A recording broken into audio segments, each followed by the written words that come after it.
हर महादेव। महाशिवरात्रि और महाशिव पुराण। अगर कोई इंसान निश्चय कर ले तो एक ही दिन में बैठे बैठे 24 सारे श्लोक तो नहीं, लेकिन कुछ संक्षिप्त रूप से श्री शिव महापुराण का पाठ कर सकता है, क्योंकि ये श्रवन्ति मुने शेवम पुराणम शास्त्रोत्तमम ते मनुष्याना मनते रुद्र एव न संशयः, कि जो इस शिव महापुराण को सुन रहा है उसे इंसान नहीं समझना चाहिए, वो साक्षात रुद्र ही हैं।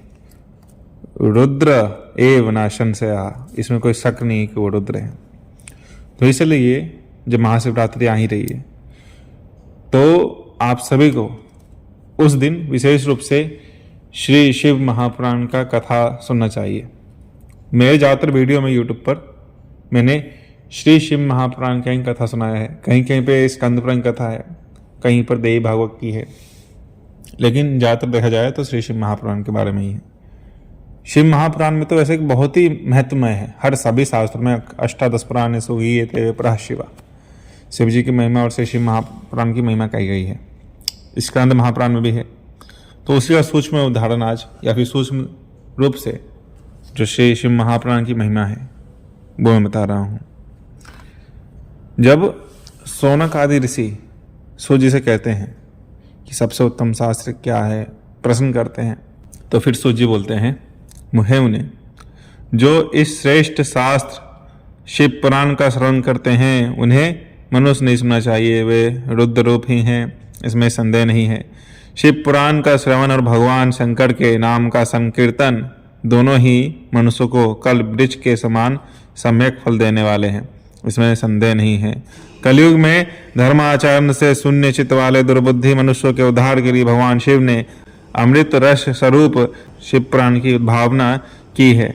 अमृत पान करने से तो केवल अमृत पान करने वाला ही मनुष्य अजर अमर होता है, किंतु भगवान शिव का यह कथामृत संपूर्ण कुल को अजर अमर कर देता है।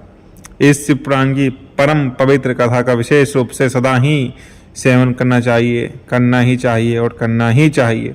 इस शिव पुराण की कथा के श्रवण का फल क्या कहूँ। इसके श्रवण मास से भगवान सदाशिव उस प्राणी के हृदय में विराजमान हो जाते हैं, और ये स्कंद महापुराण का वचन है। इसलिए मैं कहता हूँ कि चाहे आप किसी भी उम्र में हो, किसी भी परिस्थिति में हो, लेकिन हमें अपने चित्त को भगवान शिव में ही अर्पण करना चाहिए। पहले ही मैंने बताया है, आत्मा तम गिरिजामति सहचरा, कि आत्मा शिव जी हैं, प्राण गिरिजा है, कि किस तरह से अपना पूरा जीवन शिव में बिताए, कैसे जिए। तो इसलिए बहुत जरूरी है कि हम शिव कथा से जुड़े रहें, उसे सुनते रहें, शिव जी का आदेशों का पालन करें, क्योंकि इससे शिव जी की भक्ति की जो वृद्धि होती है तो इससे अध्यात्म जीवन में सफलता प्राप्त करना और आसान होता है कि हम भगवान शिव के और करीब पहुंच जाते हैं। तो ये महाशिवरात्रि आप सभी के लिए हम इसी तरह कल्याणमयी हो। शिव शिव।